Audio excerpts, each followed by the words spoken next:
Maingat na inangat ang kotseng yan matapos mahulog sa tulay sa Ragay, Camarines Sur. Patay ang driver habang sugatan ng 6 niyang sakay. Ayon sa MDRRMO, galing Cavite ang mga biktima at pauwi na sanang Masbate nang mawalan umano ng kontrol ang driver. Nagdire-diretso siya sa ilog na hanggang 5 metro ang lalim. Malakas ang ulan nang mangyari ang aksidente. Pinukpok ng bato at nilunod ang isang batang 5 taong gulang sa Lapu-Lapu City, Cebu. Ang itinuturong salarin, sarili niyang kuya na menor de edad din. May report si Luan May Rondina ng GMA Regional TV, Balitang Bisdak. Puno ng pasa at sugat sa mukha ang 5 taong gulang na batang ito sa Lapu-Lapu City sa Cebu. Hinampas umano siya ng bato at nilunod ng kanyang 14 anyos na kapatid sa ina. Isinumbong siya ng 8 taong gulang nilang kapatid na kasama nilang naliligo noon sa dagat. Ayon sa pulisya, napagbuntunan ng galit ng binatilyo ang nakababata niyang kapatid. Pinagagalitan daw kasi siya ng ama ng namatay na bata. Katong pirmi siya kasamaan, nagmalag siya. Kung sa ko nang yung gibuhat sa iya mga karon is kung sa nagibuhat siya, iya nga ma. Nitong May 3 lang, inireklamo sa barangay ang binatilyo matapos umanong manuntok. Napag-alaman ding pinagbuhatan niya ng kamay ang sariling ina at iginapo sa kahoy ang isang nakababatang kapatid. Nasa kustodiya na siya ng Home Care for Children. 14 years old man siya, ma'am.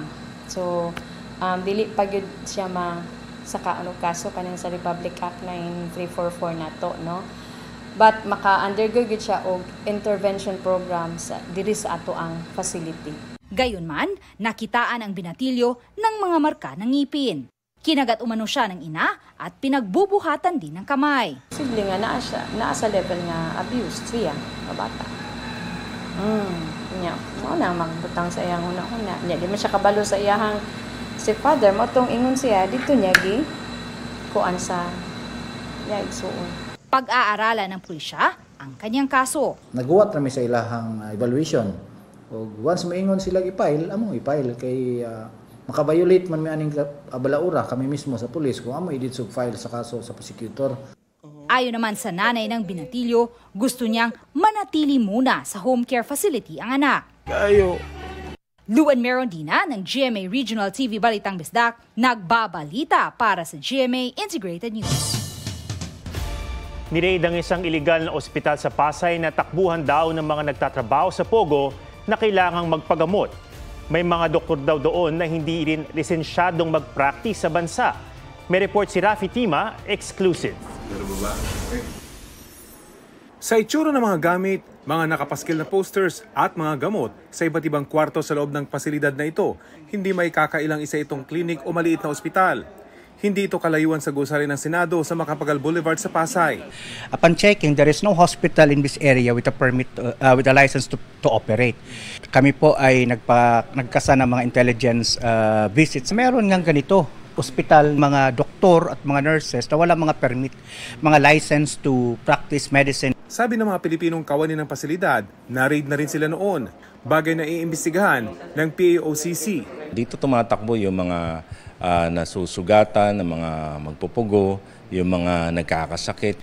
Ang klinik na ito o maliit na ospital kumpleto sa kagamitan. Bukod sa mga examination table tulad nito, ay meron pa silang hemodialysis machine.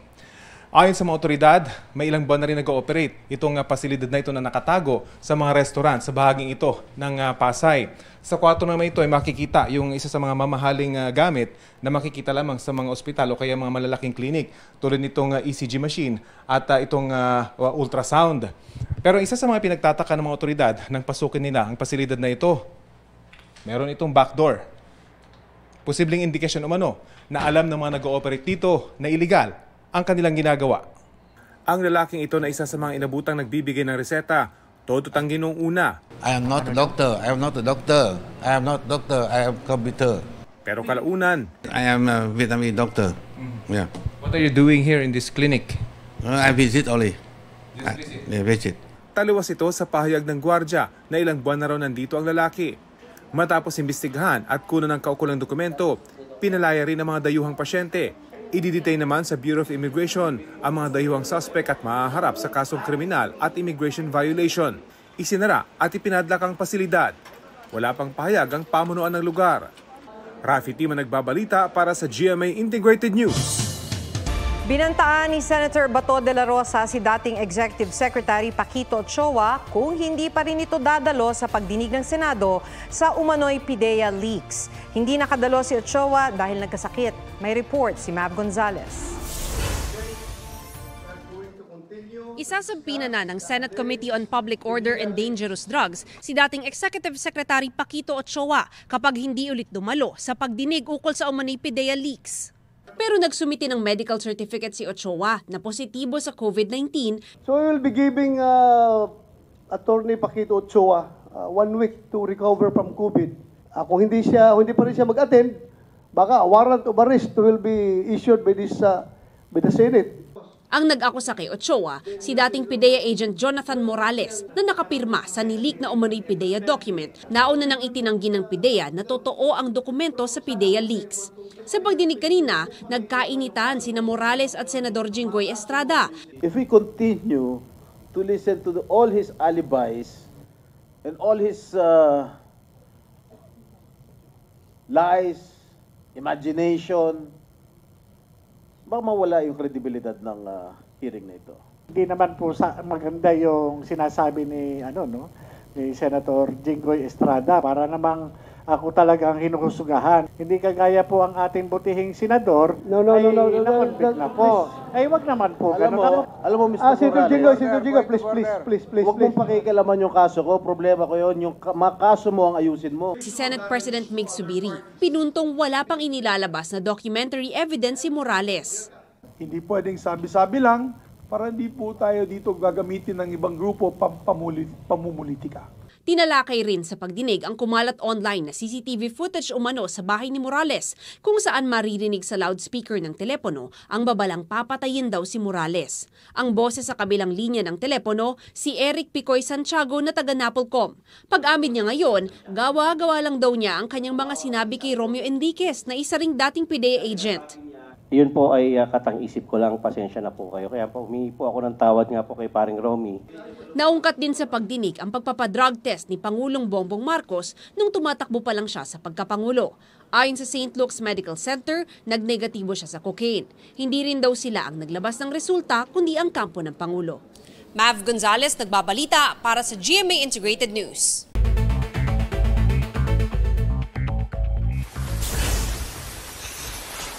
Maputik na tubig rumaragsa sa isang kalsada sa Bontoc Mountain Province kasunod ng malakas na ulan. Mahigit 20 bahay winasak ng landslide sa mainit Surigao del Norte. 700 individual ang apektado ng pagguho ng lupa na bahagi ng isang minahan sa Barangay Siana. Wala namang nasaktan o nawala. Kalsada sa Cotabato City nagbistulang ilog dahil sa pagbaha. Ilang sasakyan tumirik. Ilang flood control unit at mga daluyan ng tubig sa Metro Manila nilinis bilang paghahanda sa nalalapit na tag-ulan. Ilang bahagi ng Caloocan at Navotas makararanas ng power interruption bukas at sa Miyerkules dahil sa line construction sa C3 Road. Ilang lane ng North Luzon Expressway sarado hanggang May 19 para sa maintenance services. Hanggang May 16 naman sarado ang ilang lane sa Subic-Clark-Tarlac Expressway. Mark Salazar, nagbabalita para sa GMA Integrated News.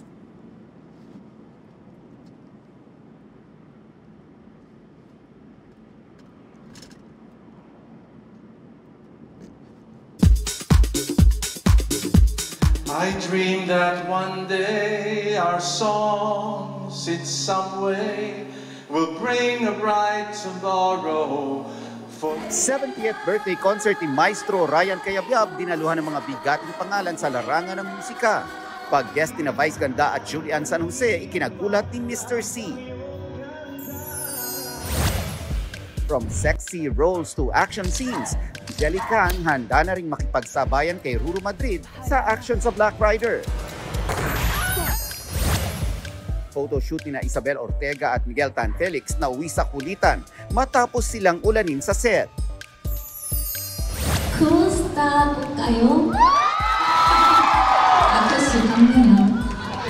First ever fan meet in Manila ni Marry My Husband star Park Min-young, dinagsa ng fans. Nelson Canlas nagbabalita para sa GMA Integrated News.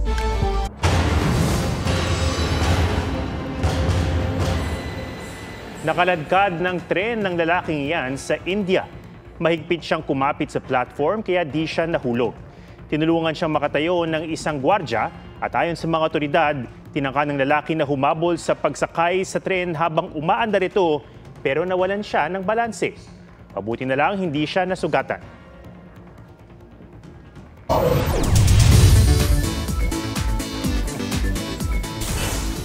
Libreng may enjoy ang swimming sa isang beach sa Magallanes, Sorsogon. Pero higit sa ganda ng tanawin, G tayo sa parolang itinayo mahigit 100 taon na ang nakalipas. Panoorin sa report na ito. Paraisong maituturing, pero ang ganda nito, puno ng alaala ng nakaraan. Patunay ang parolang 100 taon nang nakatayo. Nagpalit na yung from the Spaniards to the Americans. Ang Americans na ang nagtayo. So itong lighthouse na to, dinevelop na lang namin yung ibang lugar doon. Ito ngayon ang atraksyon sa Magallanes, Sorsogon. At maging ang baybayin, tinatawag na ring Parola Beach. Tanaw mula sa taas ng lighthouse, ang asul na tubig, puting buhangin at kakaibang rock formations. Dahil ang mismong lokal na pamahalaan ng nangangalaga sa lugar, libre at walang entrance fee ang pamamasyal rito. May extend pa ang bonding dahil set up po tayo doon ng mga solar lights sa 10 cottages para po yung mga willing pong mag-overnight camping ay makapag-camping po sila doon na maliwanag yung area, yung beach area.